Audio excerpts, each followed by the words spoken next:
اللهم صل على محمد وآل محمد. اعوذ باللہ من الشیطان اللعین الرجیم. بسم اللہ الرحمن الرحیم. رب اشرح لی صدری ویسر لی امری واحلل عقدۃ من لسانی یفقهوا قولی. ان اللہ وملائکتہ یصلون علی النبی یا ایہا الذین آمنوا صلوا علیہ وسلموا تسلیما. اللہم صلی علی محمد ماہ رمضان کی مبارک ساعتیں ہمارے ساتھ ہیں اور امید ہے کہ اس مبارک مہینے کی برکتوں سے لطف اندوز ہو رہے ہوں گے. گو کہ گرمی بہت زیادہ ہے، لیکن اس کے باوجود مولا کا قول ہے کہ جس کام کے لیے تمہیں اپنے نفس کو تیار کرنا پڑے وہی اصل نیکی ہے. اب بی بی مریم سے پوچھا کسی نے ان کے مرنے کے بعد، خواب میں نظر آئیں کہ آپ کو جنت میں تو سب کچھ مل گیا ہوگا. انہوں نے کہا دو چیزیں نہیں ملی، گرمیوں کے روزے اور سردیوں کی نماز شب. اور ایک جگہ یہ بھی آیا ہے کہ سخت گرمی کے روزے فشار قبر سے بچاتے ہیں. بہرحال جتنی زیادہ زحمت ہوگی اتنا ہی زیادہ اجر، اتنا ہی زیادہ ثواب ہوگا. ماہ رمضان میں جو اہم ترین واقعہ ہے وہ ہے نزول قرآن. اور یہ وہ مہینہ ہے کہ جس میں ایک قرآن کو نہ پڑھنے والا شخص بھی قرآن سے قریب ہو جاتا ہے. قرآن کو نہ کھولنے والا بھی قرآن کھول لیتا ہے، قرآن کو نہ پڑھنے والا بھی قرآن پڑھ لیتا ہے، اور قرآن کو نہ سمجھنے والا بھی اس کو سمجھنے کی کوشش کرتا ہے. اور یہ بھی ایک عجیب بات ہے کہ جہاں ماہ رمضان میں قرآن نازل ہوا کتاب کی صورت میں، وہاں اسی مہینے میں ایک قرآن دنیا سے رخصت ہوا. 23 یا 27 ماہ رمضان کو قرآن صامت نازل ہوا، اور 21 ماہ رمضان مبارک کو قرآن ناطق اس دنیا سے رخصت ہوا. یعنی ایک قرآن گیا اور دوسرا قرآن آیا، یا یوں سمجھیے اس کا نعم البدل یا اس کا سبسٹیٹیوٹ. بظاہر تو یہ لگ رہا ہے کہ دونوں میں جدائی ہو گئی، یعنی دونوں جب موجود تھے، علی بھی تھے قرآن بھی تھا، تو ٹھیک ہے دونوں ساتھ تھے. لیکن علی گئے اور قرآن آیا، اس کا مطلب یہ لگ رہا ہے کہ خدا نخواستہ علی اور قرآن ایک دوسرے سے جدا ہو گئے. حالانکہ ہمیں حدیث ثقلین کچھ اور بتلاتی ہے، اور یہ کہتی ہے انی تارکن فیکم الثقلین ما ان تمسکتم لن تضلوا کتاب اللہ وعدرتی اہل بیتی وانہما لن یفترقا حتی یردا علی الحوض. انی تارکن فیکم الثقلین، میں تمہارے درمیان دو گراں قدر چیزیں چھوڑے جا رہا ہوں. ما ان تمسکتم بہما لن تضلوا، اگر تم ان سے متمسک رہے تو گمراہ نہیں ہوگے. کون سی چیزوں سے متمسک رہے؟ کتاب اللہ وعدرتی اہل بیتی، کتاب اللہ قرآن، اور میرے بیت اہل بیت میری عدرت.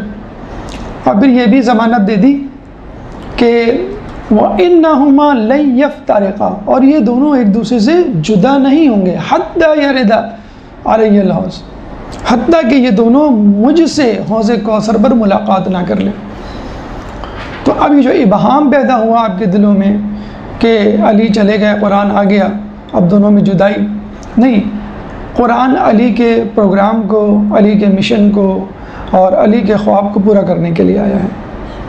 اور علی کے ساتھ بھی قرآن تھا، اور آج بھی قرآن کسی کے ساتھ ہے. یہ الگ بات ہے کہ وہ پردہ غیبت میں ہے، کیونکہ کتاب اور اس کا استاد ایک دوسرے سے جدا نہیں ہو سکتے، ورنہ کتاب کی تشریح، توضیح اور اس کا حکم کون بیان کرے گا.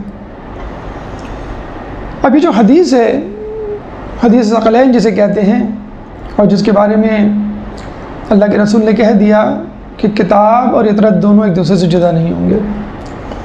اب سوچنے والے، سمجھنے والے دلوں میں کینہ، حسد و بغض و عداوت کی آگ رکھنے والے کہہ سکتے ہیں کہ بھئی عترت سے مراد کیا ہے، اہل بیت سے مراد کیا ہے؟ ہو سکتا ہے اس سے مراد رسول کے عزیز و اقارب یعنی تمام لوگ، جس میں ازواج مطہرات بھی آ گئیں اور دیگر افراد بھی آ گئے۔ اسی جگہ غدیر قم میں تھوڑی دیر کے بعد اللہ کے رسول فرماتے ہیں علی مع القرآن و قرآن مع علی، کہ علی قرآن کے ساتھ ہیں اور قرآن علی کے ساتھ ہیں۔ اسی جگہ غدیر قم میں رسول فرماتے ہیں کہ دعا کرتے ہیں اور پیغمبر کی دعا مستجاب دعوات ہوتا ہے، پیغمبر کی دعا قبول ہوتی ہے۔ تو رسول فرماتے ہیں اللہ حق کو اس طرف موڑ دے جہاں علی مڑے، یہ نہیں کہہ رہے کہ علی کو وہاں موڑ دینا جہاں حق مڑے۔ اس کا مطلب کیا ہوا؟ اگر علی اور حق میں اشتباہ ہو تو علی کو تھام لو، علی اور قرآن میں اشتباہ ہو تو علی کو تھام لو، علی اور قرآن میں اشتباہ ہو تو علی کو تھام لو، اور علی اور حق میں اشتباہ ہو تو علی کو تھام لو۔ کیوں؟ بعض اوقات حق کو مشتبہ بنا دیا جاتا ہے، لیکن علی تو مشتبہ نہیں ہوں گے۔ ہم یہ سوچیں گے، ہم یہ دیکھیں گے، ہم یہ سوال کریں گے بھئی علی نے کیا کیا، علی کہاں تھے، علی کیا کہہ رہے تھے، علی کا نظریہ کیا تھا، بس ہم اس کو تھام لیں گے، بس حق وہیں پر ہوگا۔ قرآن یہ کہہ رہا ہے، اچھا علی کیا کہہ رہے تھے، علی یہ کہہ رہے تھے، علی سچ کہہ رہے تھے۔ کیوں؟ کہ تم جو قرآن کی تعویل کر رہے ہو وہ غلط کر رہے ہو، الفاظ ٹھیک ہیں لیکن مراد غلط ہے۔ کلمۃ الحق و مراد الباطل، یہی تو جملہ کہا کرتے تھے مولا علی جب خوارج کھڑے ہو کے کوفے کی مساجد میں مولا کے کلام کو قطع کرتے اور کہتے لا حکم الا اللہ، کوئی حکم نہیں چلے گا سوائے اللہ کے حکم کے۔ تو مولا کہا کرتے تھے کلمۃ الحق، یہ حق کا کلمہ صحیح بات کہہ رہا ہے، لیکن مراد الباطل، اس کی مراد باطل ہے۔ تو آج بھی قرآن موجود ہے لیکن اس سے غلط تعبیریں کرنا، یضل بہ کثیرا و یہدی بہ کثیرا، یہی قرآن کئی کو ہدایت دیتا ہے اور کئی کو گمراہ کرتا ہے۔ وَيُضِلُّ إِلَّا الْفَاسِقِينَ، اور گمراہ کون ہوتا ہے سوائے فاسقین کے، اور کوئی گمراہ نہیں ہوتا۔ تو قرآن علی کے ساتھ ہے، علی قرآن کے ساتھ ہے، اور حق کو ادھر موڑ دینا جہاں علی ہو۔ یہ بات یہ بتلا رہی ہے کہ قرآن اور اطرت کبھی جدا نہیں ہوں گے۔ اگر بظاہر ہمارا امام اور اطرت قرآن کے ساتھ نہ کھڑے ہوں ہمارے سامنے، لیکن کسی نہ کسی طرح وہ قرآن کی تعویل میں، تفسیر میں، تشریح میں، توضیح میں موجود ہوں گے۔ قرآن کو عمل کرنے کے حوالے سے مثال ڈھونڈنے کے لیے اہل بیت ہی کی سیرت کو کھنگالا جائے گا، وہی ملیں گے قرآن کی تعویلات اور قرآن کی مصداق، قرآن کی آیات کی مصداق۔ اب اس کے لیے ہم آپ کو 3 دلیلیں دے سکتے ہیں فی الحال کہ کیوں رسول اللہ نے کہا کہ یہ دونوں جدا نہیں ہوں گے، کیوں رسول نے یہ کہا کہ علی مع القرآن، قرآن مع الحق، اور علی مع القرآن، قرآن مع علی، کہ کیوں کہا اللہ کے رسول نے کہ علی قرآن کے ساتھ اور قرآن علی کے ساتھ ہے۔ اس کے 3 دلائل ہم آپ کے سامنے پیش کرتے ہیں۔ نمبر 1، یعنی ہم یہ ثابت کرنے جا رہے ہیں کہ علی اور اہل بیت اہل قرآن ہیں، علی اور اہل بیت اہلیت رکھتے ہیں قرآن کی تفسیر کی، قرآن کی نگہبانی کی، قرآن کی محافظت کی۔ علی اور اہل بیت اس کی اہلیت رکھتے ہیں۔ کیا دلیل ہے، کیا دلائل ہیں آپ کے پاس کہ اہل بیت اس کا حق رکھتے ہیں، استحقاق رکھتے ہیں قرآن کی توجیہ اور تفسیر، حقانیت اور اس کی تشریح کی؟ نمبر 1، رسول کی سفارش، رسول کی سفارش تھی کہ علی اور قرآن ساتھ ساتھ ہوں۔ نمبر 2، علی کا علم، علی کا علم اس قابل تھا کہ قرآن علم والے کو یعنی علی کو حوالے کیا جائے۔ نمبر 3، علی نے عملی طور پہ اس کو ثابت کر دکھایا کہ میں قرآن کو لکھ سکتا ہوں، میں قرآن کو محفوظ کر سکتا ہوں، میں قرآن کو بیان کر سکتا ہوں۔ تینوں کی تفصیل اختصار کے ساتھ پہلے ہم نے یہ کہا، پہلی دلیل ہم نے یہ دی کہ قرآن اور اطرت ساتھ ساتھ رہیں گے۔ پہلی دلیل ہم نے کیا دی؟ رسول کی سفارش، رسول نے سفارش کی تھی۔ رسول جس کی سفارش کر دیں رسول کی سفارش قبول ہوتی۔ اب یاد کیجئے مولا کائنات جب کعبے میں پیدا ہوتے، فاطمہ بنت اسد مولا علی کو اپنی گود میں کعبے سے باہر لاتی ہیں، رسول اللہ استقبال کرتے ہیں، فاطمہ بنت اسد فاطمہ بنت اسد علی کو رسول کے حوالے کرتے ہیں۔ اور علی جو اب تک 3 دن تک آنکھیں بند کیے ہوئے تھے آنکھیں کھول دیتے ہیں اور ان کی نگاہ پیغمبر اقدس کے چہرے مبارک پر پڑتی ہے. تو رسول اللہ کہتے ہیں علی تو نے اپنی نگاہ کے لیے مجھ کو منتخب کیا، میں نے اپنے علم کے لیے تجھ کو منتخب کر لیا. اب قیامت تک رسول کا تمام علم علی کی طرف منسوب ہو گیا. رسول کی تمام علمی میراث، رسول کی دنیاوی اور مادی میراث کو نہ ماننے والوں اس علمی میراث کو تو تسلیم کر لو کہ علی کی تمام علمی میراث رسول کی تمام علمی میراث علی کے حوالے، کہ میں نے اپنے علم کے لیے تمہیں منتخب کر لیا. رسول کا علم کیا علم تھا؟ اکتسابی علم تھا؟ جی نہیں، وحبی علم تھا، علم لدنی تھا، الہی علم تھا، اور وہ قرآن کا علم تھا. باقی تمام خطبات، توضیحات، تشریحات ہیں اسی کلام الہی کی. رسول کی تمام احادیث کسی نہ کسی قرآن کی آیت کی تشریح تو ہے. تو رسول کا اصل علم کیا تھا؟ یہی قرآن، جس کے لیے رسول کہہ رہے ہیں کہ میں نے اپنے علم کے لیے تم کو منتخب کر لیا. یعنی ریکمنڈ کر رہے ہیں کہ میں کسی کو نہیں پاتا سوائے تمہارے کہ جو میرے علم کا متحمل ہو سکے. گویا غدیر قوم کے لیے پہلے ہی سے ایک اندیا پیش کر رہے ہیں کہ اللہ میں اس کو اپنے علم کے لیے منتخب کرنا چاہتا ہوں. اب آپ کہیں گے سر یہ اہلیت تو نہ ہوئی. اہلیت تو اسے کہتے ہیں کہ آدمی خود ثابت کر کے دکھائے کہ میں اس قابل ہوں.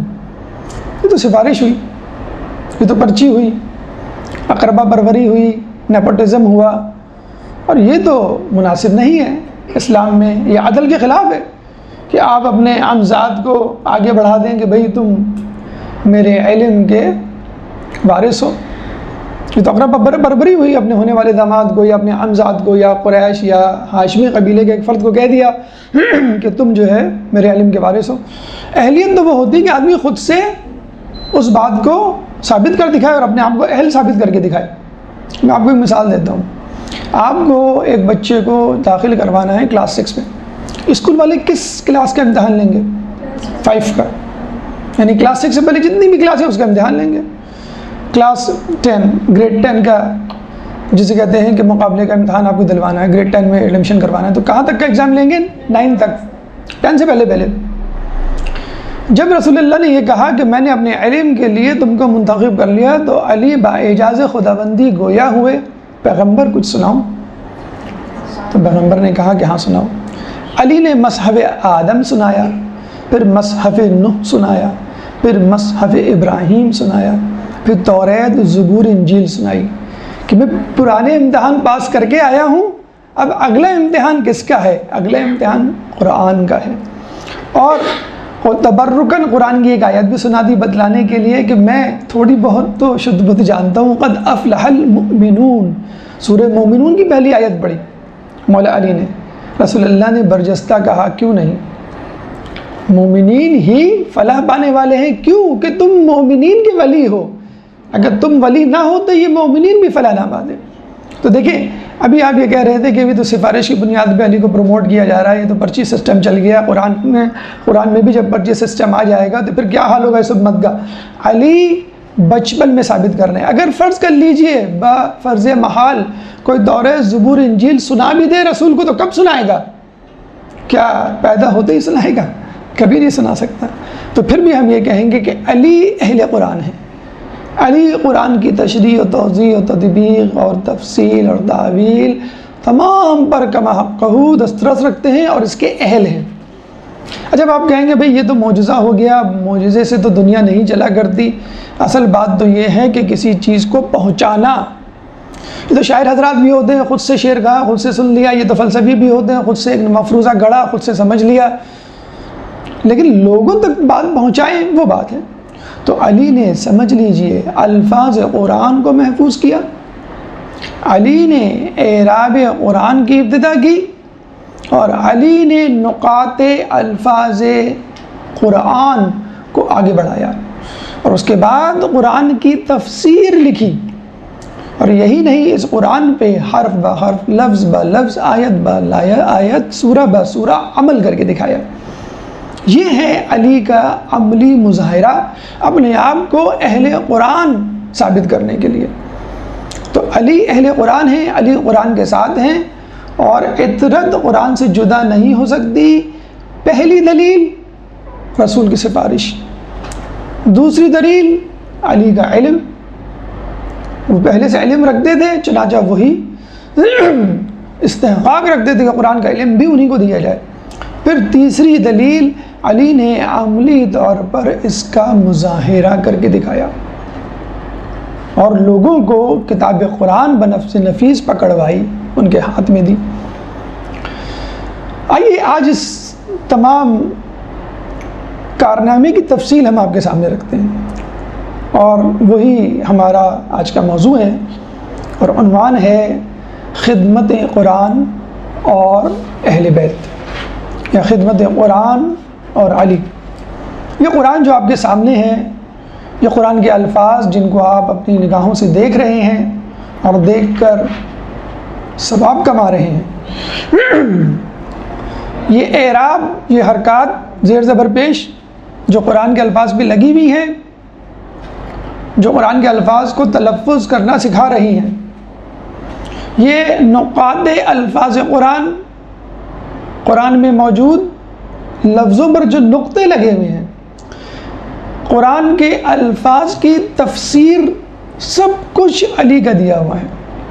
قرآن کے الفاظ علی نے محفوظ کیے، قرآن کے نقاط کی ابتدا علی اور ان کے شاگردوں نے محفوظ کرنے کی ابتدا کی، اعراب علی کی رہنمائی میں لگوائے گئے، تفسیر علی نے بیان کی۔ تو ہماری گفتگو نمبر 1 الفاظ قرآنی، نمبر 2 اعجام قرآنی، اعجام یعنی نقاط، نقطے، نقاط قرآنی، اور پھر ہماری گفتگو تفسیر قرآنی۔ یہ 3 اہم مرحلے آئیں گے جن سے کتاب قرآن بنی ہے، جو ہمارے ہاتھوں میں ہے۔ فی الحال ماہ رمضان میں تو ہے، ماہ رمضان کے بعد دیکھیں کیا ہوتا ہے۔ آج کل تو واٹس ایپ اور یہ انٹرنیٹ اور موبائل کا زمانہ ہے، امی کو پتہ بھی نہیں ہوتا کہ ہم قرآن پڑھ رہے ہیں کہ کیا دیکھ رہے ہیں۔ بہرحال تو آئیے الفاظ قرآن کی طرف، کہ علی نے الفاظ قرآن کو کس طرح محفوظ کیا اور اس کی کیا دلائل ہمارے پاس موجود ہیں۔ درود پڑھ دیں محمد والے محمد پہ۔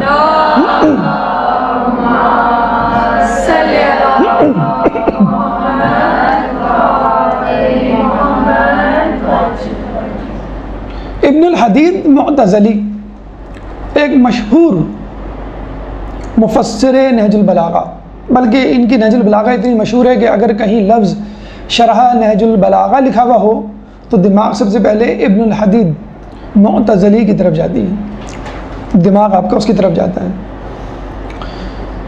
اسلام میں جو 2 بڑے فرقے ہیں، اہل تسنن اور اہل تشیع، ان کے درمیان ایک فرقہ پہلے ہوا کرتا تھا جو اب معدوم ہے، وہ ہے معتزلی فرقہ۔ اہل تسنن اس بات پہ یقین رکھتے ہیں کہ رسول کے بعد جانشین علی نہیں کوئی اور دے۔ اہل تشیع یہ نظریہ رکھتے ہیں کہ رسول کے بعد جانشین علی تھے، اور معتزلہ یہ عقیدہ رکھتے ہیں کہ علی کے بعد، رسول کے بعد علی افضل تو تھے، لیکن افضل کی موجودگی میں غیر مفضول کو خلیفہ بنایا جا سکتا ہے، یعنی ایک بیچ کی راہ انہوں نے نکالی۔ اور اس زمانے میں ابن الحدید معتزلی سب سے بڑے رہنما ہوا کرتے تھے، ان کے سرخیل تھے۔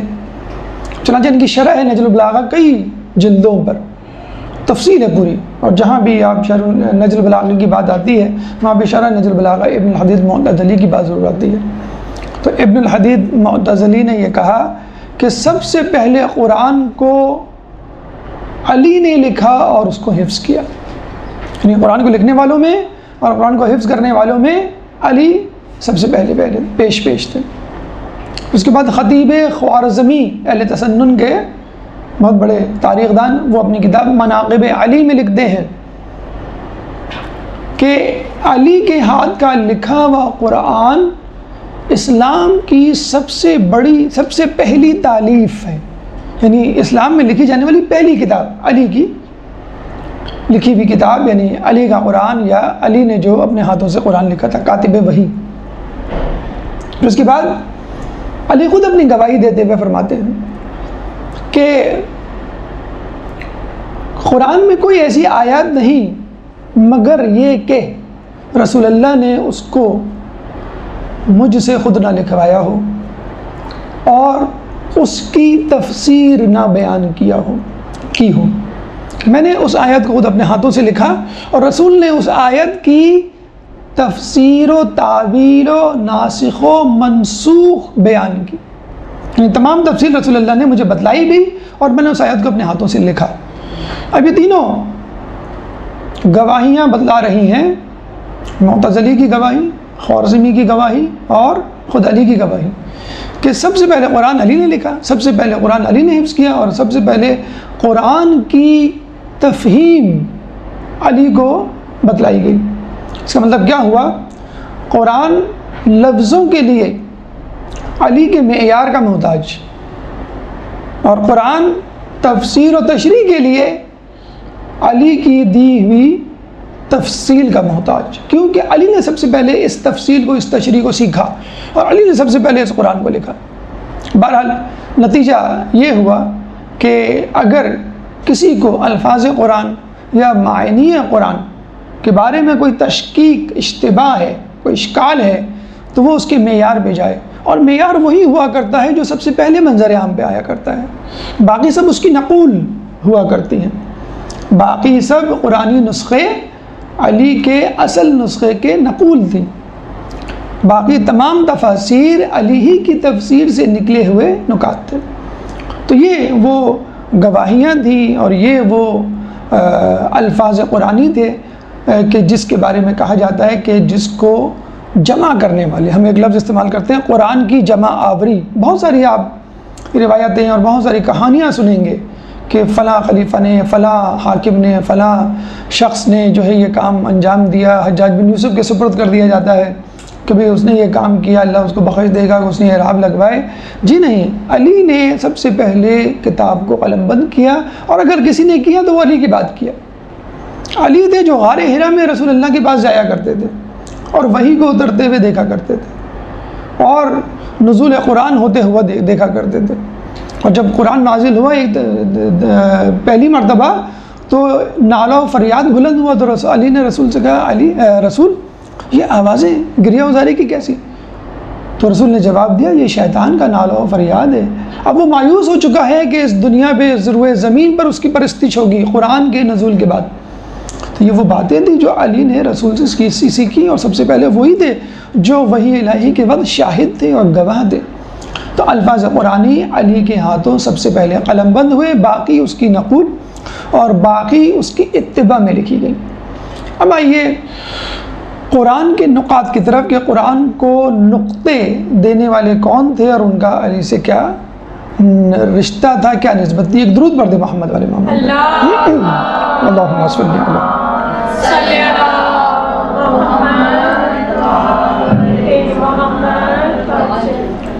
دیکھیے، قرآن میں نقطے لگانے کو اعجام گزاری کہا جاتا ہے، عجم سے نکلا ہے۔ اس کے معنی لفظی طور پہ یہ ہیں، کسی چیز سے ابہام کو دور کرنا، ڈاؤٹ، تشکیک، اشکال، اشتباہ کو دور کرنا۔ اور اصطلاحی معنی یہ ہیں کہ عربی الفاظ، عربی حروف میں نقطے لگا کر ان حروف کی تشخیص کو معین کرنا۔ جیسے با ہے، تا ہے، ثا ہے، اگر ان میں سے نقطے نکال لیں آپ تو با کو با پڑھ سکتے ہیں آپ؟ جی نہیں، جب تک آپ نیچے نقطہ نہ لگائیں بیکار۔ اس طرح تا کو آپ تا پڑھ سکتے ہیں؟ جی نہیں، جب تک آپ تا کے 2 نقطے نہ لگائیں اوپر۔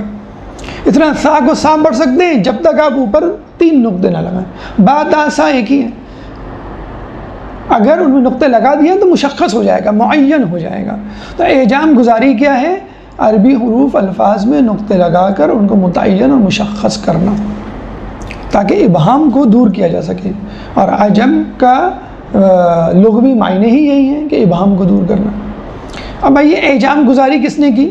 یحییٰ بن یعمر اور نصر بن عاصم، یہ 2 افراد، یہ 2 شاگرد تھے کس کے؟ ابو اسد دوئلی کے۔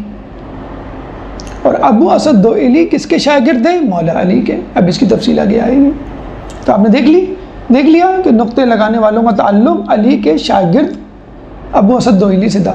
یہ الگ بات تھی، اتفاقاً یحییٰ بن یعمر اور نصر بن عاصم حجاج بن یوسف کے دور میں پیدا ہوئے اور اس کے دور میں نقطے لگائے، تو انہوں نے فوراً اس دور میں ہونے والے کام کو حجاج بن یوسف کی طرف جوڑ دیا تاکہ اس کی بخشش کی کوئی سبیل جسے کہتے ہیں کہ پیدا ہو سکے، کہ جس نے سعید بن جبیر کو قتل کروایا، جس نے جو ہے وہ مولا علی کی قبر کی بے حرمتی کرنے کے لیے 4000 قبروں کو نجف کی کھدوایا، جس نے 1 لاکھ سے زیادہ لوگوں کو قتل کروایا، 50,000 سے زیادہ افراد اس کے قید خانے میں موجود تھے۔ بہرحال ایک مظالم کی پوری داستان ہے، جو ماہ رمضان میں افطار میں سرخ رنگ کی اسپیشل روٹی کھایا کرتا تھا، کہتا تھا کہ میرے لیے اسپیشل افطار لے کر آؤ۔ جب افطار رکھ دی جاتی تو لوگ پوچھتے یہ لال روٹی کیسی ہے؟ کہیں گے یہ سید سادات کے خون سے گندھی ہوئی روٹی ہے جو میری افطار ہے، یہ اس کی افطار ہوا کرتی تھی۔ ایسے کہ روزے قبول ہوں گے؟ حج پہ گیا تو لوگوں سے پوچھا کہ حج پہ کیا ذبح کرتے ہیں؟ انہوں نے کہا کہ حج پہ جو ہے بھیڑیں ذبح کرتے ہیں، حج پہ گائیں ذبح کرتے ہیں، بکرے ذبح کرتے ہیں۔ کہیں گے نہیں، میں حج پہ اس کو ذبح کروں گا جس کا نام علی ہوگا، حسن ہوگا، حسین ہوگا، ان ناموں کے جتنے بھی افراد ہیں ان کو لے آؤ حجاج اکرام میں، تو وہ پکڑ کے لاتے ہیں، ان کو ذبح کرتے کہتے ہیں بس یہی حج کی میری قربانی ہو گئی۔ یہ تھا حجاج بن یوسف، جس کو بخش ہونے کے لیے اعراب کا کارنامہ اس کی طرف منسوب کیا جا رہا ہے، کسی کو کاتب وحی بنایا جا رہا ہے، کسی کو اعراب گزاری کا جو ہے موجد قرار دیا جا رہا ہے۔ بہرحال تو یہ نقطے یحییٰ بن یعمر اور نصر بن عاصم نے لگوائے، جو ابو اسد دوئلی کے شاگرد، ابو اسد دوئلی امام علی کے شاگرد۔ اچھا، یہ نقطے کہا یہ جاتا ہے کہ اس سے پہلے بھی موجود تھے آفیشلی، لیکن عربی زبان میں اتنی مہارت رکھتے تھے کہ وہ بغیر نقطے کی عربی کو سمجھ لیا کرتے تھے۔ بلکہ ہم کو بھی کہا جائے، کوئی لفظ لکھا جائے جیسے بچہ، 3 نقطے نہ لگائیں، آپ سمجھ جائیں گے، گیس کر لیں گے بھئی یہ بچہ لکھا ہوا ہے یہاں پہ۔ آپ کو جو ہے وہ دروازہ لکھا جائے اور زے کا نقطہ نہ لگائے، آپ سمجھ جائیں گے بھئی یہ دروازہ ہے۔ دیوار میں یا کے 2 نقطے نہ لگائیں، آپ سمجھ جائیں گے، لیکن ایسا عموماً ہوتا نہیں ہے۔ ہاں، اعراب ہم بھی نہیں لگاتے، قرآن میں اعراب لگے ہوئے، اصولاً تو اردو میں بھی اعراب ہونے چاہیے، لیکن ہم نہیں لگا دیں گے، ہم سمجھ جاتے ہیں کہ یہ بچہ لکھا ہوا ہے، بچہ نہیں لکھا ہوا ہم سمجھ جاتے ہیں۔ تو اس زمانے میں نہ اعراب لگے ہوتے تھے نہ نقاط لگے ہوتے تھے، اور جو ہے وہ خود سمجھ جاتے تھے کہ بھئی یہ کیا ہوگا لفظ۔ تو جب باہر کے لوگ اندر آئے، یعنی انہوں نے اسلام قبول کیا، تو ان کو عربی پڑھنے میں مشکل ہوئی، ابھی تفصیل اس کی آگے آگے اعراب گزاری میں، تو اس لیے انہوں نے کہا کہ ہمیں اعراب لگانے چاہیے، نقطے لگانے چاہیے۔ تو نقطے آفیشلی موجود تھے، لگائے نہیں جاتے تھے، اور اس طرح قرآن کو بھی لکھ دیا گیا۔ پھر جب غیر عرب لوگوں نے اسلام قبول کیا تو وہ عربی سے واقف نہ تھے، کچھ کا کچھ پڑھ لیتے تھے اس کو، تو پھر انہوں نے نقطے لگانے کی ابتدا کی۔ اب اہمیت کو سمجھ لیجئے، نقطے کی اہمیت کیا ہے۔ قرآن کے حوالے سے قرآن کی ایک آیت آپ اکثر پڑھتے ہوں گے، یتلو علیہم آیاتہ ویزکیہم ویعلمہم الکتاب والحکمہ۔ اب قرآن کی آیت کیا ہے؟ یتلو علیہم، یتلو میں یہ کا نقطہ نہ لگائیں آپ، یہ کہ جو 2 نقطے وہ نہ لگائیں۔ کیا پڑھ سکتے ہیں آپ اس کو؟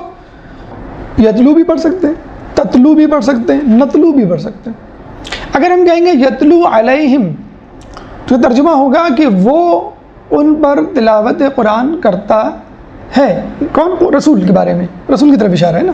اگر کہیں گے تتلو تو واحد مخاطب کا صیغہ بن جائے گا کہ تم لوگوں کے درمیان تلاوت کرتے ہو۔ اگر ہم کہیں گے نتلو تو ہم تلاوت کرتے ہیں، یعنی خدا کہہ رہا ہے کہ ہم تلاوت کرتے ہیں، خدا تو تلاوت نہیں کرتا، تو 3 معنی ہو جائیں گے۔ وہ تلاوت کرتا ہے، تم تلاوت کرتے ہو، ہم تلاوت کرتے ہیں۔ تو وہ تلاوت کرتا ہے تو ٹھیک ہے، یعنی رسول، تم تلاوت کرتے ہو، آپ نے سامنے والے کو رسول بنا دیا، نبی بنا دیا۔ یہاں پر تو امامت کے جھگڑے ہو رہے ہیں، ولایت کے جھگڑے ہو رہے ہیں، آپ نے نبی کا جھگڑا کھڑا کر دیا، اور پھر آپ نے یہ کہہ دیا کہ بھئی خدا خود کرتا ہے۔ نہیں، خدا تو وسیلے کا محتاج ہے۔ ہم کہتے ہیں کہ وسیلے کا محتاج نہیں ہونا چاہیے، خدا وسیلے کا محتاج ہے رسول کا، کہ رسول تم ہماری آیتیں پڑھ پڑھ کے سناؤ۔ تو آپ نے دیکھا یتلو، تتلو، نتلو میں کتنا فرق ہو گیا۔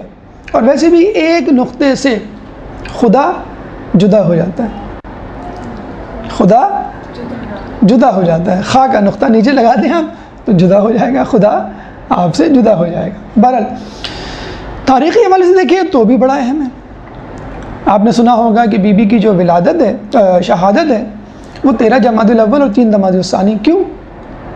کیونکہ ایک روایت میں ہے کہ 75 دن کے بعد آپ کی شہادت ہوئی رسول کے انتقال کے، اور ایک روایت میں ہے کہ 95 دن کے بعد۔ تو 75 کو کہتے ہیں 75، اور 95 کو کہتے ہیں خمسہ تسعین. اب آپ اپنی کتاب میں کاپی میں خمسہ سبعین لکھیں اور اس کے نیچے لکھیں خمسہ تسعین. ٹھیک ہے, اس کے نیچے آپ لکھیں خمسہ سبعین بغیر نقطے کے, خا کا نقطہ نہ ڈالیں, سین بے کا نقطہ نہ ڈالیں, عین یہ کا نقطہ نہ ڈالیں. اب پڑھنے والا اس کو سبعین بھی پڑھ سکتا ہے, تسعین بھی پڑھ سکتا ہے. تو کچھ لوگوں نے 75 پڑھا, کچھ لوگوں نے 95 پڑھا. تو دیکھیں تاریخی حوالے سے کتنی امپورٹنٹ بات ہے. قرآن کے حوالے سے معنی کچھ کا کچھ ہو جائے اور تاریخ کے حقائق مسک ہو جائے. اور دوسری بات یہ ہے کہ اگر نقطہ نہ ہو تو بائے بسم اللہ سے علی کی فضیلت کیسے ثابت ہو؟ تمام علم قرآن میں ہے, قرآن کا تمام علم سورہ فاتحہ میں ہے, سورہ فاتحہ کا علم بسم اللہ الرحمن الرحیم میں ہے, بسم اللہ الرحمن الرحیم کا علم بائے بسم اللہ میں ہے, بائے بسم اللہ کا علم نقطہ بے میں, انا نقطۃ تحت الباء, اور میں نقطہ با. تو اگر نقطہ نہ ہو تو با غائب ہو جائے گا, با غائب ہو جائے گا, تو علی کی فضیلت کے تمام علم علی کی ذات میں سمٹ آیا ہے, یہ ہم کیسے ثابت کریں گے؟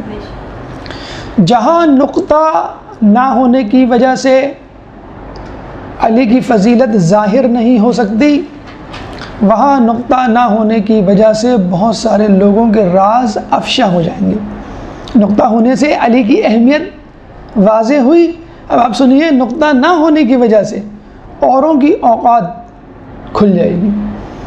دو افراد علی کے ساتھ جا رہے تھے, علی سے قدمیں بلند تھے, ایک طرف ایک دوسری طرف, علی بیچ میں. تو ایک نے ذرا مذاق کہا, علی آپ ہم دونوں کے درمیان ایسے ہیں جیسے لنا کا نقطہ. علی نے کہا تم نے بجا فرمایا, اگر یہ نقطہ ہٹا دیا جائے تو لنا لا میں تبدیل ہو جائے. لا کا مطلب ہے کچھ نہیں, یعنی تم میرے بغیر کچھ نہیں. علی کو جنگوں سے نکال دیں, جنگیں کچھ رزلٹ نہیں دیں گی ہم کو. علی کو قرآن سے نکال دیں, قرآن کی آیت ابو لہب کے بارے میں بچے گی, یا جو ہے وہ ابو جہل یا ان لوگوں کے بارے میں. تو تمام قصائد, تمام یا ایھا الذین آمنوا کے مفروضات سب کے سب جو ہے وہ ختم ہو جائیں گے, جو علی کے مصداق سب سے پہلے ہیں. تو علی کی فضیلت نقطے سے ظاہر ہوتی ہے, اور علی کے ساتھ علی کا مذاق اڑانے والوں کے راز افشا نہ ہوئے اس نقطے نے ان کی لاج رکھ لی. تو یہ نقطے نہیں ہیں, یہ قندیلیں ہیں. قرآن میں جا بجا قندیلیں ہیں کہ جن قندیلوں کو دیکھ کے آپ قرآن کے حروف کو پہچانتے ہیں کہ کون سا حرف کہاں لکھا ہے, کہاں رکھا ہے, اس کے کیا معنی لیں. لیکن یہ قندیلیں ہمارے اور آپ کے لیے ہیں. جو خود نور ہو اس کو قندیل کی کیا ضرورت؟ یہ تو ہمارے اور آپ کے لیے ہے جو خاکی ہیں, جو قندیل کی روشنی میں سفر کرتے ہیں. نور کو علا و علی نور واحد, کہ میں اور علی ایک ہی نور سے ہیں, تو اس کی کیا ضرورت؟ تو علی نے نقطے کی اہمیت سکھلائی, بتلائی, آپ کے لیے, اپنے لیے نہیں, ورنہ تو علی کا گزارا نقطے کے بغیر ہو جاتا ہے. ایک جگہ کچھ لوگوں میں بحث چھڑی کہ الفاظ عربی میں سب سے اہم لفظ الف ہے, جو ہر جملے میں تقریباً آتا ہے, اس کے بغیر گفتگو کرنا محال ہے. علی اسی وقت کھڑے ہوئے اور بغیر الف کے خطبہ دے ڈالا, بیٹھ گئے.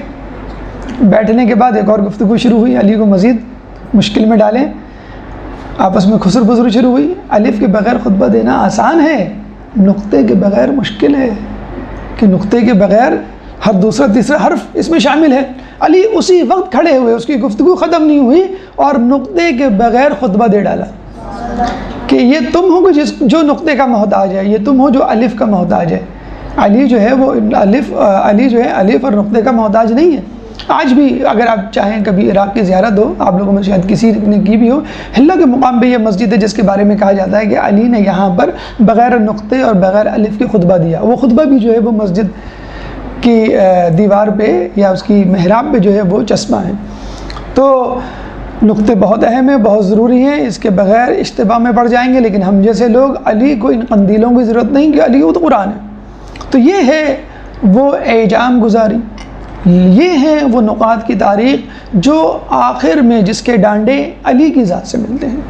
اب آئیے اعراب گزاری کی طرف کہ علی نے قرآن کی اعراب گزاری میں کس طرح مدد کی. ایک درود پڑھ دے محمد والے محمد میں.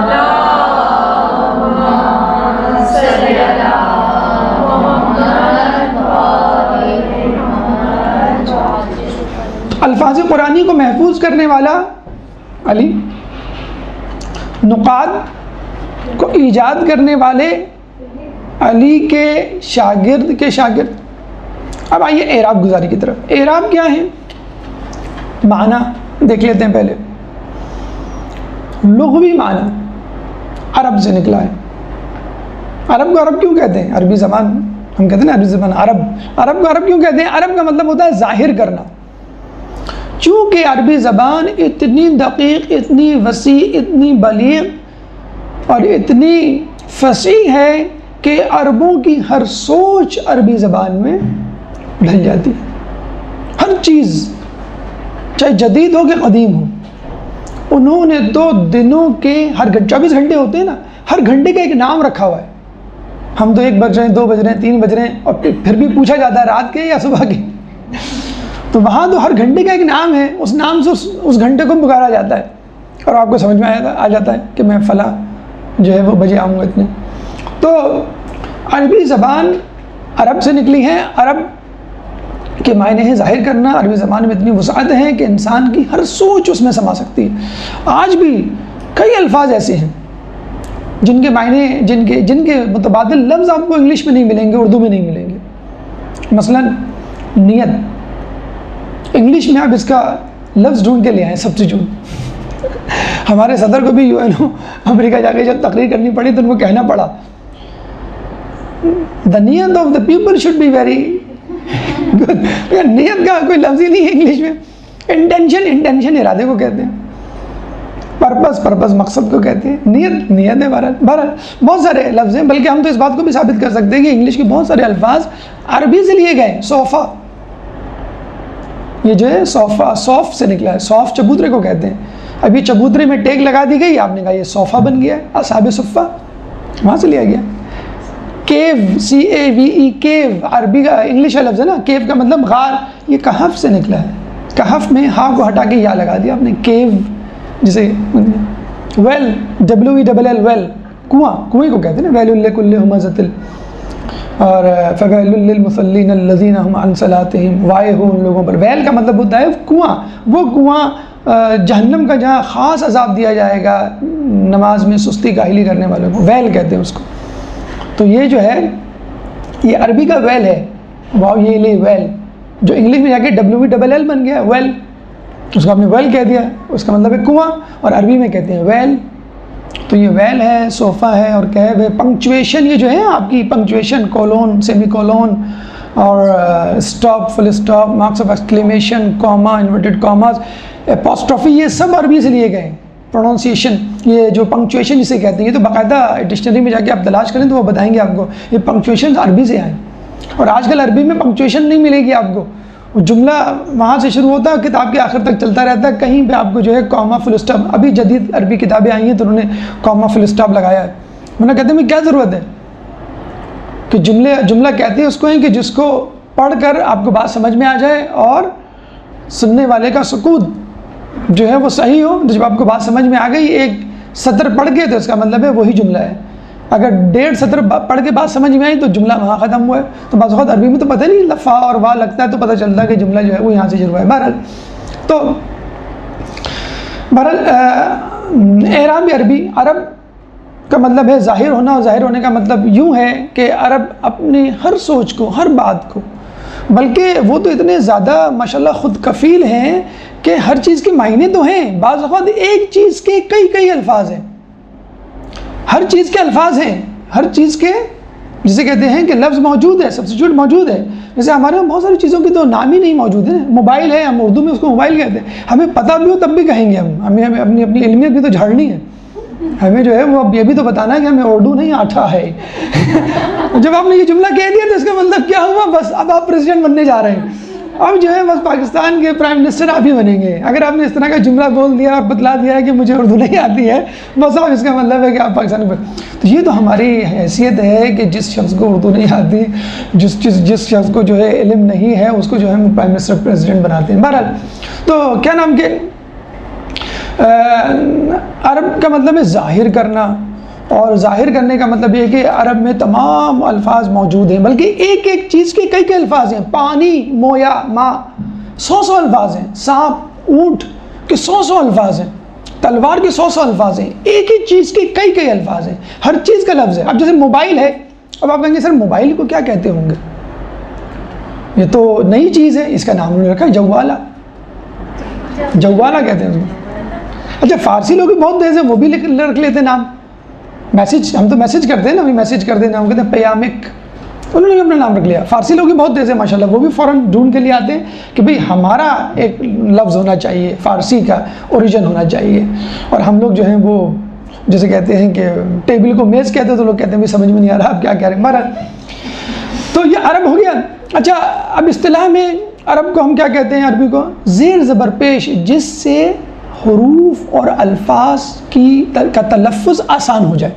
زیر زبر پیش اعراب کا مطلب ہے زیر زبر، اصطلاحی معنی کیا ہے کہ زیر زبر پیش جس سے الفاظ کی ادائیگی آسان ہو جائے. میں اس کی مثال دوں، آپ نے انگلش میں پڑھے ہوں گے وویلز، AEIOU، لیکن یہ اعراب نہیں ہے، یہ ان کے حروف ہی کا حصہ ہیں، یہ خود ABCD کا حصہ ہیں. AEIOU یہ پانچوں کے پانچوں وویلز حصہ ہیں الفابیٹس کا. عربی میں ایسا نہیں ہے، عربی میں اعراب الفاظ یا حروف کا حصہ نہیں ہے، وہ الگ سے ہیں، ان کی ادائیگی کا انداز الگ سے ہوتا ہے، بلکہ وہ مدد دیتے ہیں حروف کو پہچاننے میں.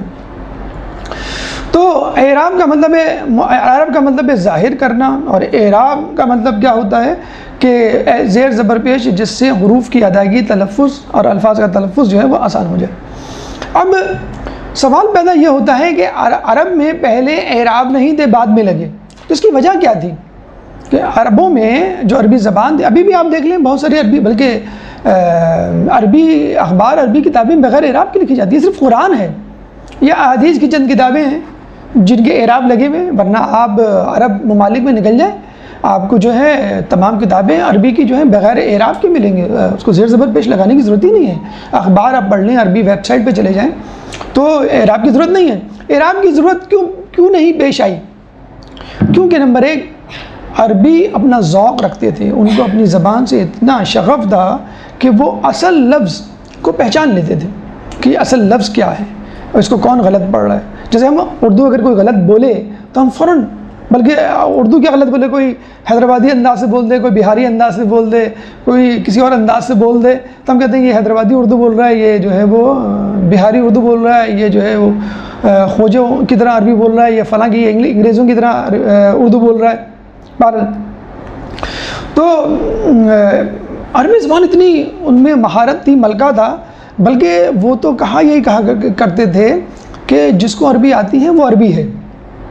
امریکہ یورپ میں کیا رول ہے؟ اگر آپ امریکہ میں پیدا ہوئے تو آپ امریکن ہیں، چاہے آپ کو انگلش آتی ہو نہیں آتی ہو، چاہے آپ مسلمان ہوں نہ عیسائی ہوں کہ نہ ہوں، مسلمان ہوں، چاہے آپ ان کے کلچر کو اڈاپٹ کریں نہ کریں، لیکن آپ وہاں بورن ہوئے، پیدا ہوئے ہیں.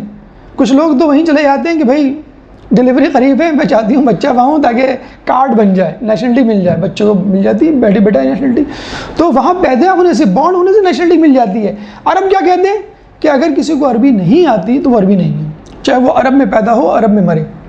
اگر تمہیں عربی نہیں آتی تو تم کیسے عربی بولنے والے ہو؟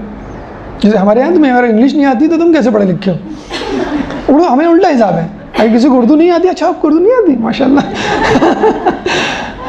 اور اگر کوئی کہہ دے مجھے انگلش نہیں آتی تو آپ کیسے غصے، تم یہ شرم کرو، تم نے میٹرک پاس کر لیا ہے، تم اپلیکیشن لکھتے ہو تو 7 غلطیاں ہوتی ہیں، تو کیا ہوا بھائی، ہماری مادری زبان نہیں، کوئی بات نہیں اگر ہمیں نہیں آتی. بہرحال یہ ہم نہیں سمجھیں گے، ابھی جو ہے ہمیں بہت سال چاہیے اس بات کو سمجھنے کے لیے. ایران نے سمجھ لیا، فرانس نے سمجھ لیا، اٹلی نے سمجھ لیا، جرمن نے سمجھ لیا، اسپین نے سمجھ لیا، چائنا نے سمجھ لیا، سب نے سمجھ لیا، اور سب اپنی اپنی زبان کے بلبوتے پہ آگے پہنچ بھی گئے، اور ہم جو ہے وہ ان کو دور سے تک رہے ہیں، چندہ ماموں دور کے، ہم کو دیکھیں گھور کے.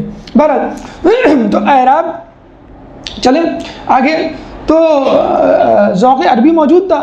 نمبر 2، ذوق عربی کے بعد دوسری بات یہ ہے کہ قلم و کرتاس کا زمانہ نہیں تھا، وہ ان تکلفات میں نہیں پڑھا کرتے تھے، وہ سنتے تھے اور ازبر کر لیا کرتے تھے، ان کو لکھنے کی ضرورت بھی نہیں پیش آتی تھی.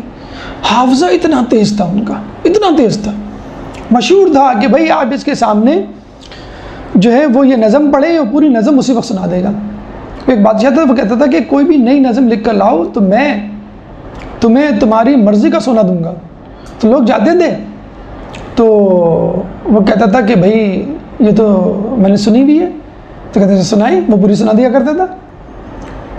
تو کہہ لیں گے کہ یہ تو شاید آپ نے یاد کر لی. کہہ لیں گے تم میرے یہ غلام سے پوچھ لو. تو غلام بھی بہت تیز ہوتا تھا. بادشاہ کو ایک مرتبہ سننے سے یاد ہو جاتا تھا اور غلام کو 2 مرتبہ. غلام کو سن لو, غلام پھر سنا دیا کرتا تھا. کہنا دیکھو اس نے بھی تو سنی بھی ہے. پھر وہ کنیز کو پردے کے پیچھے سے بلاتا تھا, تم سناؤ. کنیز کو 3 مرتبہ سننے سے یاد ہوتا تھا اور کنیز جو ہے وہ سنا دیا کرتی تھی. کہہ لیں دیکھو تم مجھ کو جھٹلا رہے ہو, اس کو جھٹلا رہے ہو, اس کو جھٹلا رہے ہو. یہ تماموں کو یاد ہے. اتنا تیز حافظہ ہوتا تھا. اور یقین کریں یہ بات نا ہم میں بھی پیدا ہونی چاہیے.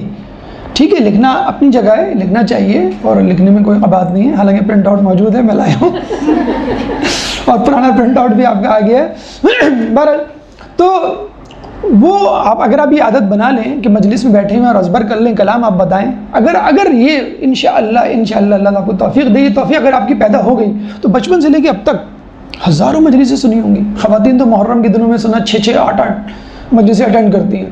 تو کہاں آپ کا علم پہنچ جائے. اور اکثر باتیں آپ سنتے کہتے ہیں تم نے سنی ہوئی ٹھیک سے یاد نہیں ہے. تو لکھیں آپ, لیکن ایک ملکہ یہ بھی پیدا کریں. چھوٹے چھوٹے کلپس ابتدا کریں, 5 منٹ کے جو 10 منٹ کے کلپ آتے ہیں اس کو سنیں اور کوشش کریں کہ اسی وقت یاد کر لیں. پھر آپ دیکھیں کیا لطف آئے گا آپ کو علم حاصل کرنے میں. بہرحال تو اتنا حافظہ تیز تھا کہ ان کو شجرہ نسب یاد ہوتے تھے. آپ اپنے دادا کا نام بتاتے ہیں تو بڑی بات ہے, پر دادا کی تو بہت دور کی بات. پھر پردادا. میں شجرہ نسب انسانوں کی نہیں, گھوڑوں کی بات کر رہا ہوں. ان کو گھوڑوں کے شجرہ نسب یاد ہوتے تھے. یہ گھوڑا اس کا بیٹا, وہ اس کا بیٹا, وہ اس کا بیٹا. جب گھوڑوں کا جن کو شجرہ نسب یاد ہو تو انسانوں کا شجرہ نسب. اچھا شطرنج تو چلے خیر ایک کنٹروورشل وہ ایشو ہو جائے گا. شطرنج کھیلنا بہت مشکل ہے. وہ ذہنوں میں شطرنج کھیلا کرتے تھے. سفر پہ جاتے تھے, ایک ہی سوٹ پہ بیٹھا ہے, ایک ہی سوٹ پہ بیٹھا ہے.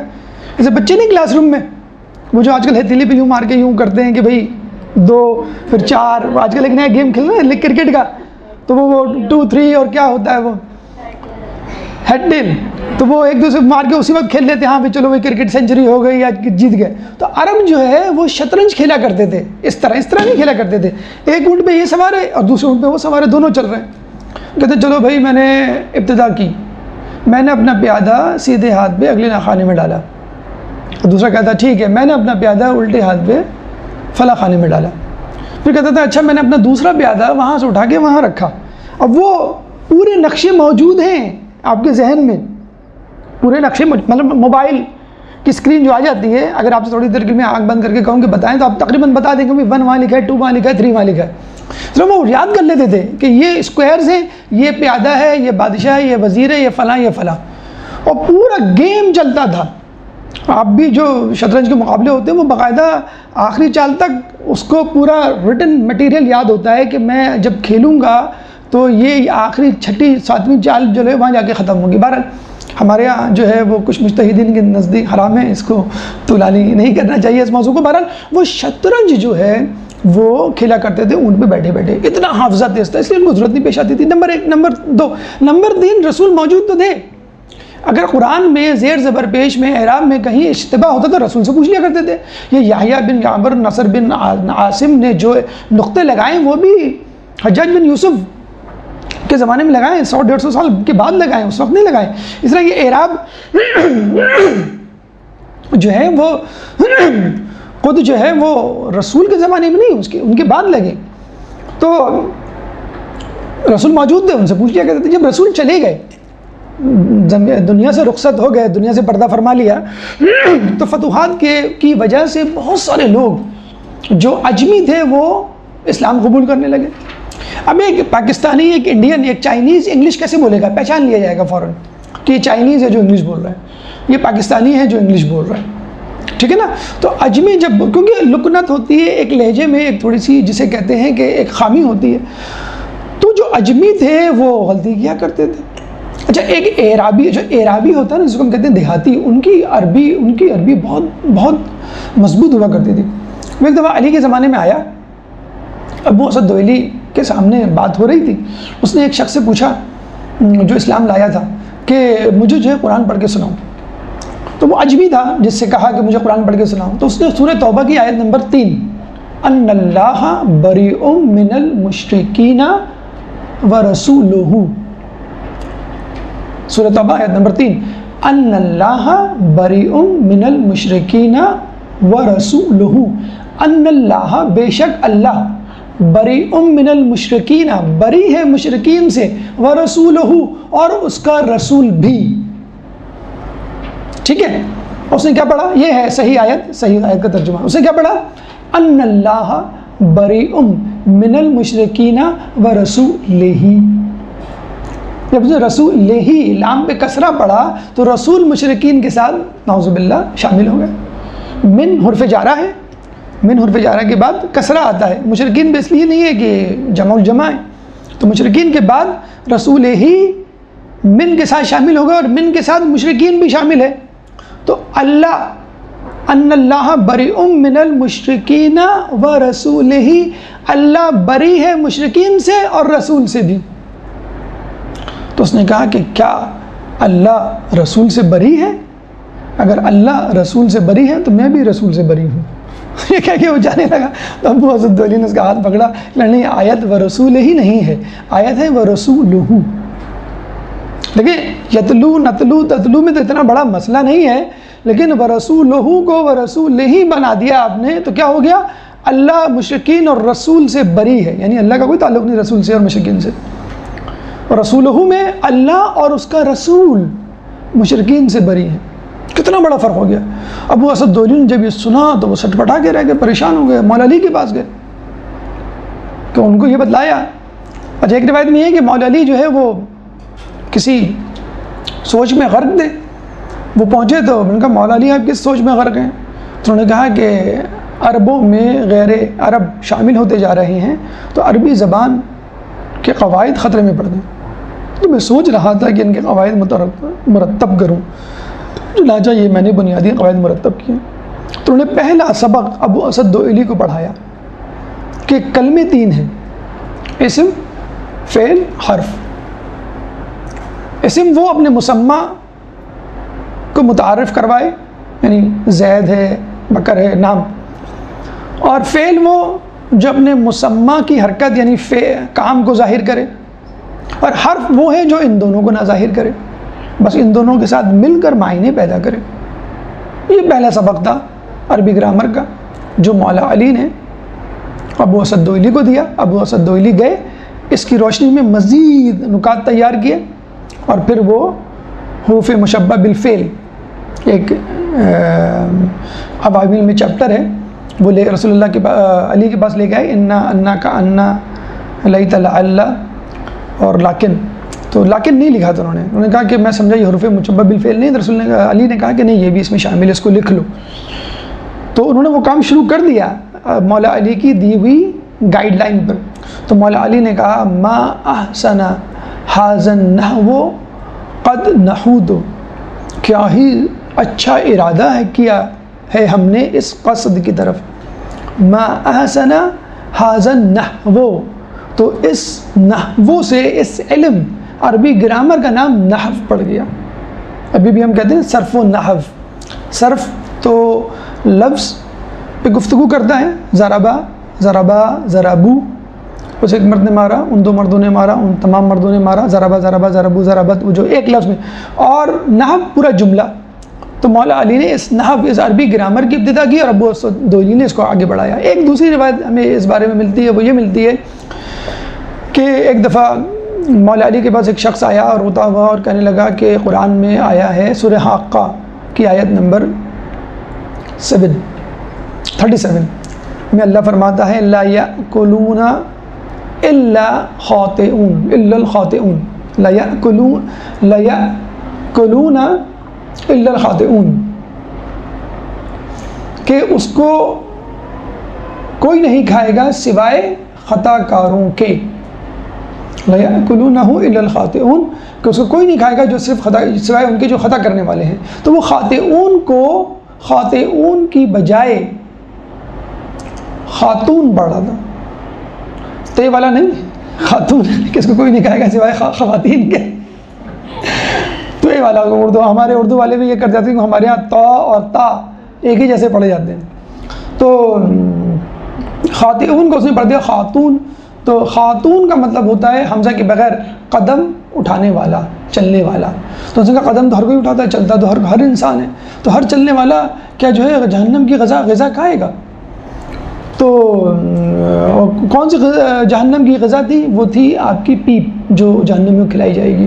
تو ہمارے نے مسکرا کے کہا کہ یہ خاطئون ہے، خاتون نہیں ہے. یہاں پہ بھی ملتا ہے. پھر انہوں نے ابو اسد دوئلی کو بلایا اور کہا کہ تم جو ہے عربی گرامر کے قواعد جو ہے وہ منظم کرنا شروع کرو. تو آپ نے دیکھا یتلو، نتلو، تتلو کتنے ابہام ہیں. پھر رسول اور رسول ہی سے مطلب کیا سے کیا ہو جاتا ہے، پھر خاطئون اور خاتون. تو یہ فائدہ ہوا اعراب لگانے کا. اچھا، اعراب جو لگائے گئے وہ پہلے، اب جو اعراب لگانے کی دلچسپ داستان بھی سنیے کہ یہ اعراب کیسے وجود میں آئے. فتحہ یعنی زبر، کسرہ یعنی زیر، اور ضمہ یعنی پیش، یہ اعراب ہیں آپ کے. تو ابو اسد دوئلی نے کہا اپنے شاگرد کو کہ دیکھو، جب کسی حرف کو ادا کرتے ہوئے میرے ہونٹ کھل جائیں تو اس حرف کے اوپر ایک سرخ نقطہ لگا دینا. اس کا مطلب یہ ہوا اس کو کھلے ہونٹ کے ساتھ پڑھنا ہے. الف کے اوپر فتحہ لگے گا. ہم ہا زبر لگے گا تو اس کے اوپر فتحہ لگا دو. اور جس حرف کی ادائیگی میں میرے ہونٹ، نیچے والے ہونٹ گر جائیں، اس کے نیچے ایک سرخ نقطہ لگا دو. بسم اللہ، بس. تو یہ نیچے والا ہونٹ آپ کا نیچے چلا گیا. کسرہ یعنی ٹوٹ گیا، نیچے چلا گیا. تو انہوں نے بے کے نیچے ایک سرخ نقطہ لگا دیا، یعنی اس کو پڑھتے ہوئے ہونٹ نیچے جانا چاہیے. الف کو پڑھتے ہوئے الحمد میں ہونٹ کھلنا چاہیے. الحمد دال پہ پیش کیسے لگا؟ دال کے آگے اس نے کہا کہ جب کسی حرف کو ادا کرتے ہوئے میرے ہونٹ گول ہو جائیں، سکڑ جائیں، تو اس حرف کے آگے ایک سرخ نقطہ لگا دینا. پیش کو پیش کہتے ہی اسی لیے ہیں، پیش آگے ہوتا ہے. پہلے زمانے میں آگے ہوتا تھا، ابھی میں بتاتا ہوں کہ یہ اوپر کیسے آیا. آگے تھا سرخ نقطہ. تو اعراب نقاط کی صورت میں تھے، اعراب سرخ نقطوں کی صورت میں تھے. فتحہ اس وقت لگتا تھا کہ جب ہونٹ کھلتا تھا اور اس حرف کے اوپر سرخ نقطہ لگا دیا جاتا تھا. اور کسرہ اس وقت لگتا تھا جب ہونٹ، نیچے والا ہونٹ گرتا تھا اور اس حرف کے نیچے ایک سرخ نقطہ لگا دیا جاتا تھا. اور جب کسی حرف کو ادا کرتے ہوئے ہونٹ سکڑ جائیں تو اس حرف کے آگے پیش یعنی سرخ نقطہ لگا دیا جاتا تھا. اب یہ ہر حرف پر کوئی نہ کوئی نقطہ ہوگا، کیونکہ اعراب بھی ہوں گے، زبر ہوگا، زیر ہوگا یا پیش ہوگا. اچھا، پھر عربی زبان کے نقطے بھی ساتھ ساتھ چل رہے تھے. انہوں نے کہا تو بہت سارے نقطے ہو گئے.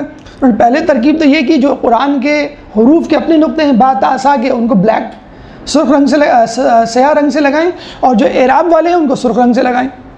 اب حرف کے اوپر، حرف کے نیچے، حرف کے آگے نقطے لگنا کتنی مشکل پیش آئی. تو پھر اس کے بعد آئے خلیل ابن احمد فراہیدی، جنہوں نے کہا کہ ہمیں نقطے ہٹا کر باقاعدہ سمبلز، علامات تجویز کرنی چاہیے. تو زبر کے لیے انہوں نے تجویز کی علامت، زیر کے لیے علامت تجویز کی جو آپ دیکھتے ہیں، اور پیش کے لیے علامت تجویز کی. تو زیر کے لیے، زبر کے لیے اوپر ایک چھوٹی سی ڈنڈی ہوتی ہے ٹیڑھی، اور زیر کے لیے نیچے ایک چھوٹی سی ڈنڈی ہوتی ہے ٹیڑھی، اور پیش کے لیے گول. یہ کیسے آئے وجود میں؟ فتحہ، زبر، کس سے ملتی جلتی آوازیں؟ حرف تحجی میں الف، الف سے نا. تو الف کو لکھا انہوں نے اور الف کو آدھا کیا اور اس کو اٹھا کے ٹیڑھا کر کے اوپر لگا دیا، یہ بن گیا فتحہ. ٹھیک ہے. زیر کی آواز یا سے ملتی ہے. ٹھیک ہے، جیسے یشری، را جو ہے وہ، بلکہ اگر را کے آگے یا بھی نہ لگا ہو تو اس کو یشری پڑھنا چاہیے. جیسے الحمد للہ، اگر ہا کے آگے یا نہ بھی لگا ہو تو ہم اس کو ہی پڑھتے ہیں بیسیکلی، الحمد للہ رب العالمین. ٹھیک ہے. تو انہوں نے یا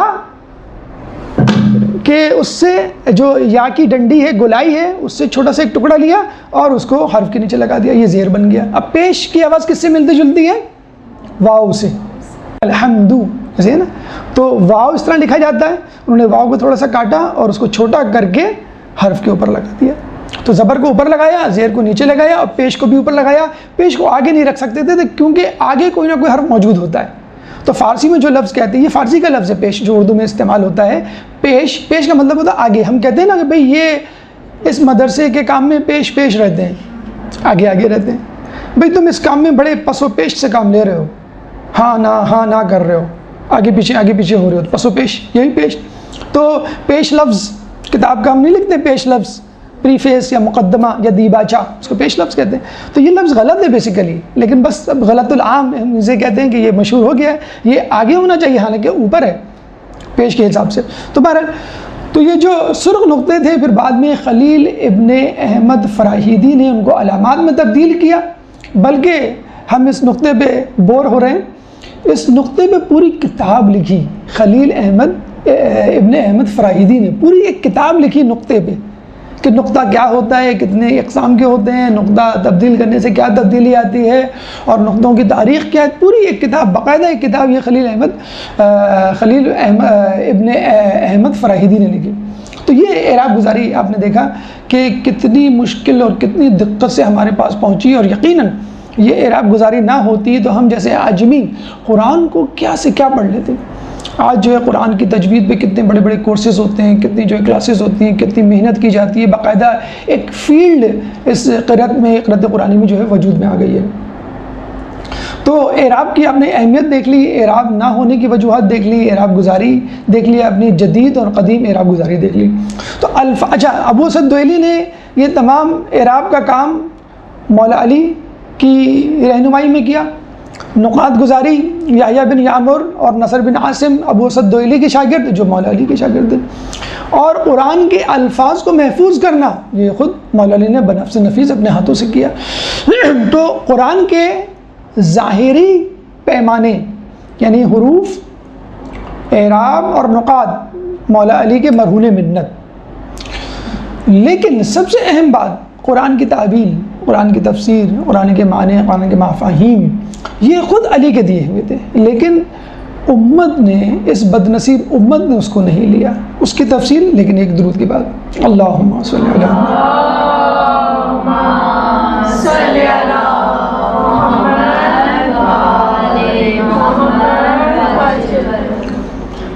بلا شبہ جو قرآن ہمارے پاس ہے، اگر علی کی کاوشیں اس میں شامل نہ ہوتی، علی کے شاگردوں کی کاوشیں شامل نہ ہوتی، اور ائمہ اطہار کی کوششیں اس میں شامل نہ ہوتی، تو ہم تک یہ قرآن محفوظ نہیں رہ پاتا.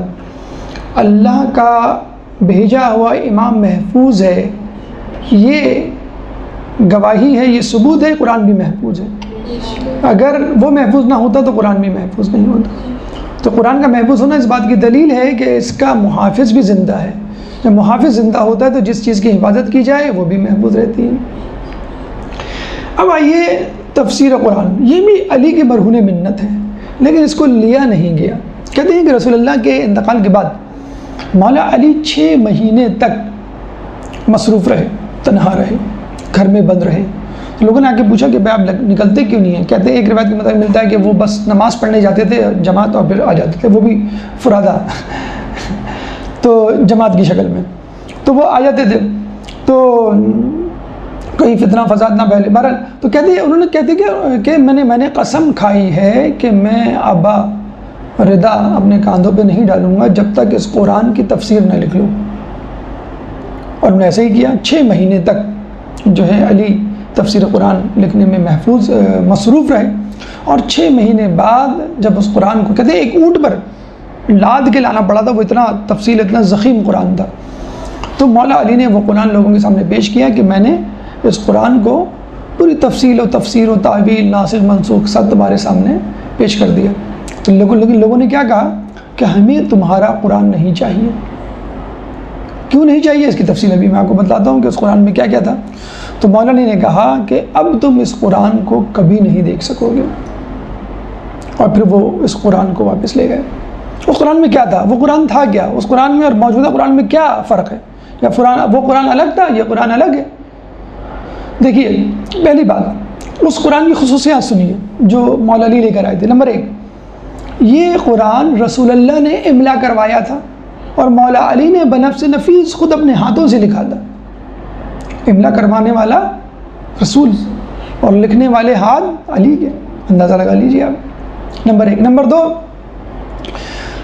آیات کی تفسیر میں خود خدا کی بھیجی ہوئی وحی الہی بھی شامل ہوتی، یعنی بعض اوقات کسی آیت کو سمجھانے کے لیے اللہ خود رسول میں وحی کرتا تھا کہ اس آیت کے یہ معنی ہیں، اس سے مراد یہ ہے، یہ فلاں کے لیے ہے، تو اس تفسیر الہی کو جیسے ہم کہتے ہیں حدیث قدسی، زبان رسول اللہ کی اور الفاظ اللہ کے، حدیث قدسی کو کہتے ہیں نا، اس طرح تفسیر قدسی بھی ہوتی تھی کہ اللہ تعالیٰ جب کسی تفسیر، کسی معنی، کسی آیت کی تفسیر بیان کرتا تھا تو اس کو تفسیر الہی، تفسیر قدسی کہتے تھے، اور مولا علی اس کو بھی لکھ لیا کرتے تھے کہ اس آیت کی تفسیر اللہ کے نزدیک یہ ہے، تاکہ اس میں بالکل کوئی شائبہ نہ ہو۔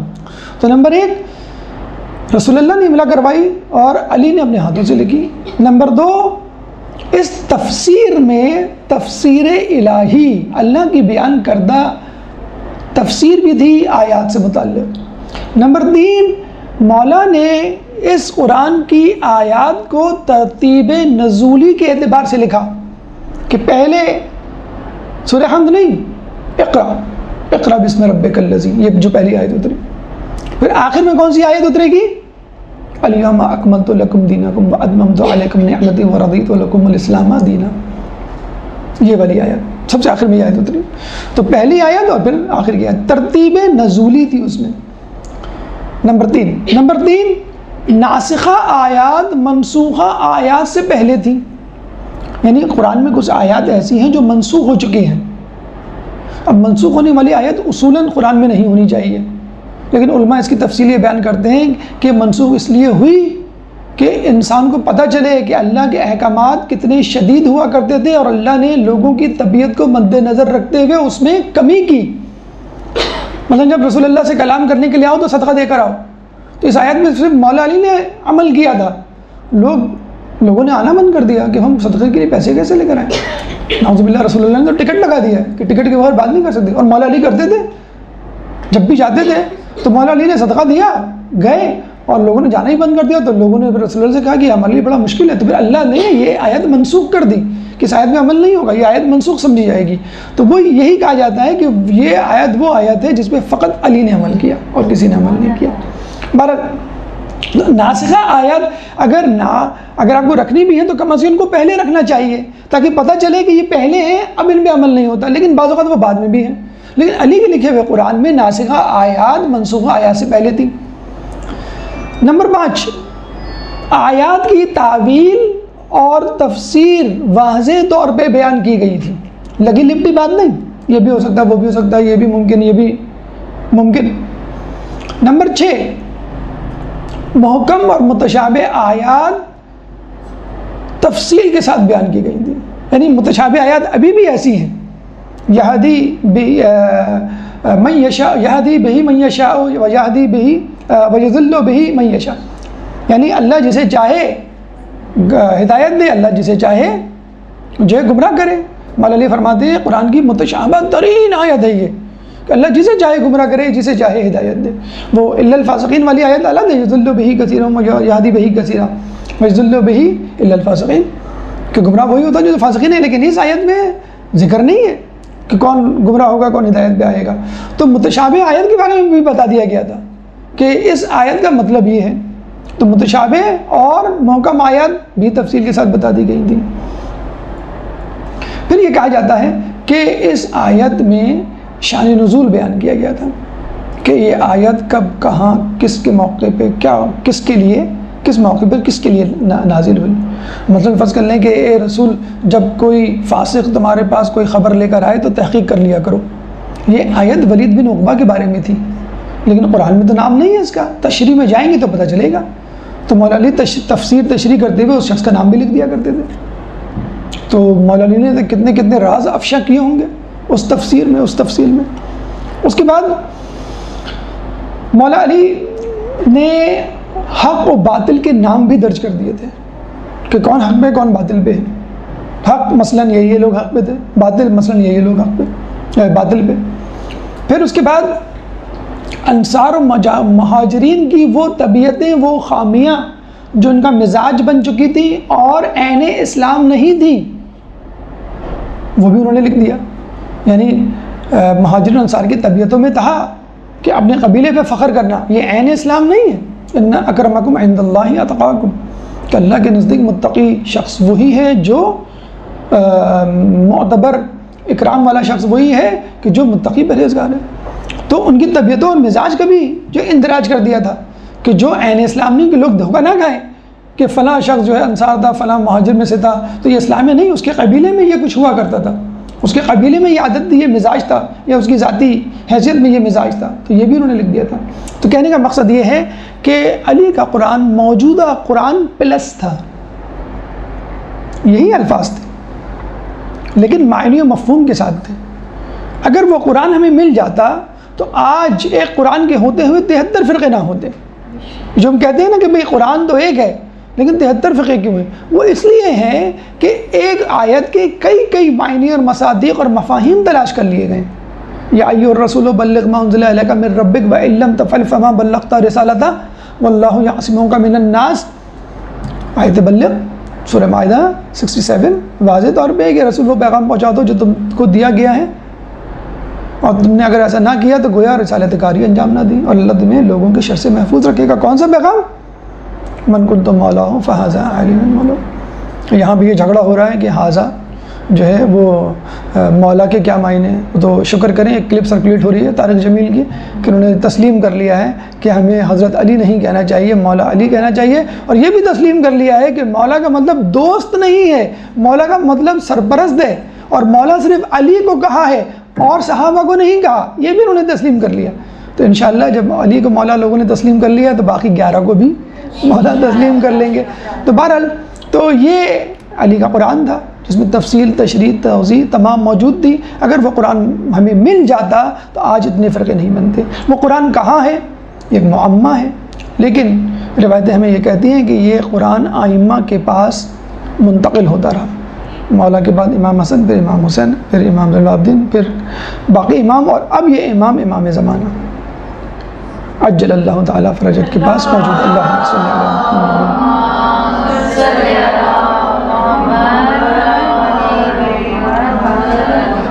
بس آخر میں ہم یہی کہنا چاہیں گے کہ قرآن کے بارے میں کہا جاتا ہے کہ یہ قصیدہ خواں ہے، رسول کا قصیدہ خواں ہے، ائمہ اہل بیت کا۔ کیوں؟